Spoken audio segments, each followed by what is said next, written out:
Time you're procrastinating, sit there and think about the way that you'll feel once you finally accomplish the thing that you are procrastinating. Like that feeling after a tough workout, or after you have like a really tough conversation, or you hop on the sales call, or you make a cold call, anything that you're avoiding, that you're running from, once you do it, that's the best feeling in the world. You get to finally fucking cross it off your to-do list, get it off of your mind, because when you have these things on your mind and that you're procrastinating, that you know you need to do eventually, it's like they're always bringing you this low level of anxiety. And throughout the day, no matter what you're doing, it's always on the back of your mind, like, oh shit, I still haven't done that thing. And that's how I felt about this YouTube video.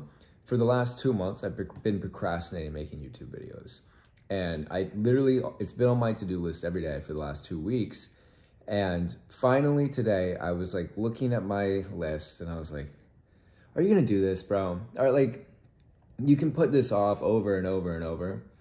And you're just always, like, it was bringing me anxiety for literally 2 weeks. And I was like, okay, finally, I'm gonna whip out the camera and do this here. So I think a lot of the time, the reason that we procrastinate is because we know once we accomplish said thing that we're procrastinating, it kind of raises our standards. So if me making this video like proves to myself that I'm like, okay, it's not that hard for you to sit here and talk to the camera for however long and upload a YouTube video. Now I know that tomorrow or next week or whenever I want to record another video, I have to do it. Like I know I'm capable of it, so I have to do it. Same thing like in the gym. Let's say you keep telling yourself that you can do 50 push-ups, and then one day you go in there and the music's hitting right and you're like, I can do 60 push-ups, and you do 60 push-ups. Now the next time you go in there, you know if you do 50, you're half-assing it. So it's like I keep procrastinating, or you keep procrastinating, because you don't want to have to face the music and know that your standard is now raised and you're further away from the bottom. You're further from the ground. It's like you don't want to start a business, because once you start and you're on your own and you're making cold calls and you're like in this new uncharted territory, you can't really turn back. Like you're fucking in it. You have to figure it out. And the further you get from the bottom, it's scarier. So I think that's a lot of the reason why people procrastinate, and why I've procrastinated in my own life, is because you don't want to have to change that identity. That's like the hardest thing. The hardest part about starting anything new, becoming anybody new, upgrading any part of yourself, is changing the identity and getting rid of the old beliefs that you used to have about yourself. You think that you're a certain way, that you operate this kind of way, and that you're this type of person. And a lot of the time, change is going to require you to completely dismantle those beliefs. And to do that, you have to like latch on to a new belief system. So I'm getting, this is kind of off topic of the video, but let's just keep going. So let's say you want to prove to yourself that you want to be a more confident person in general. You just feel like you lack assertiveness, you lack confidence, you don't like the tone of your voice that you have when you speak. Maybe you're not social, you're not the person that you want to be when you're around your friends.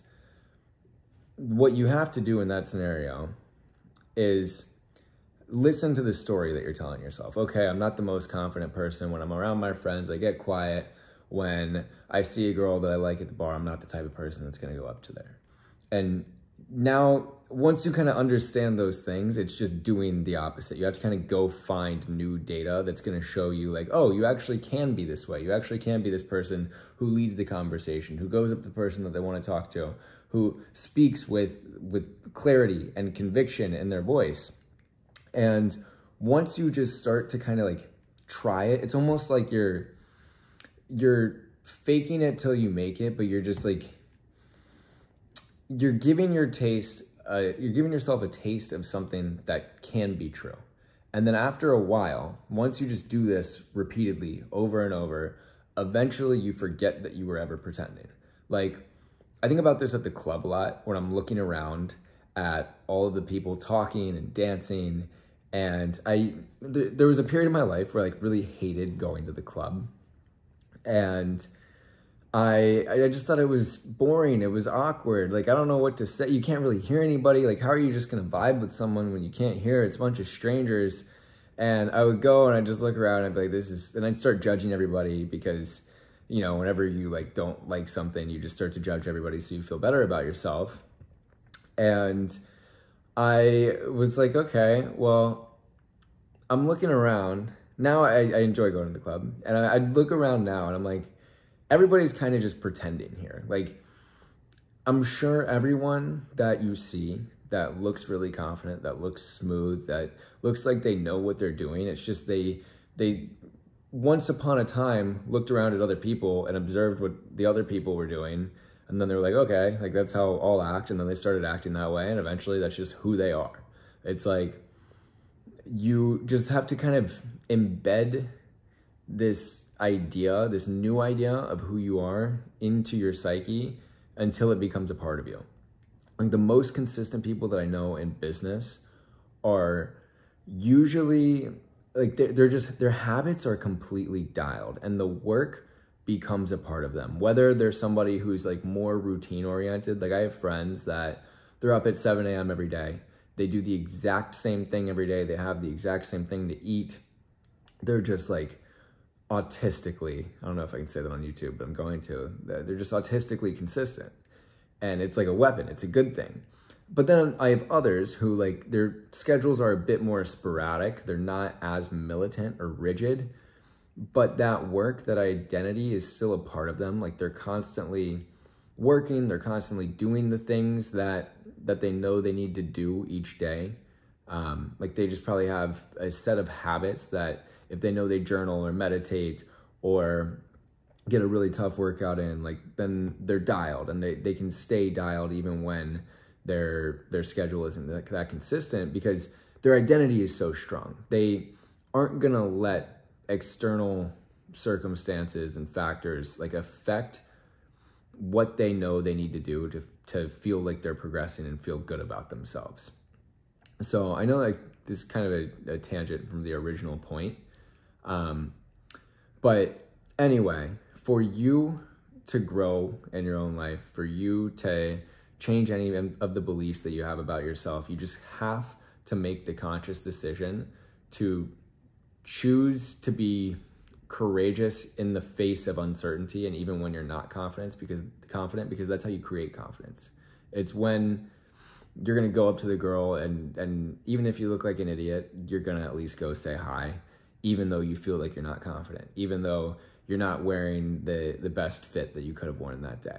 Like, once you can do that, once you can perform when your circumstances aren't exactly up to the par that you want them to be, that's where you start to build this confidence and give your brain new data that you can be somebody that you are not presently. Which I guess that's kind of counterintuitive, because if you're acting that way, then you are that person presently. So that's the process of you becoming that new person. I hope that makes sense. But I think I'm gonna wrap this up here. And if you enjoyed this video, leave a like, comment, subscribe. In my bio, I have my newsletter. I write sometimes daily emails when I'm like really consistent. But every now and then I'll kind of slack. But really good emails if you want to subscribe there. And thank you for watching.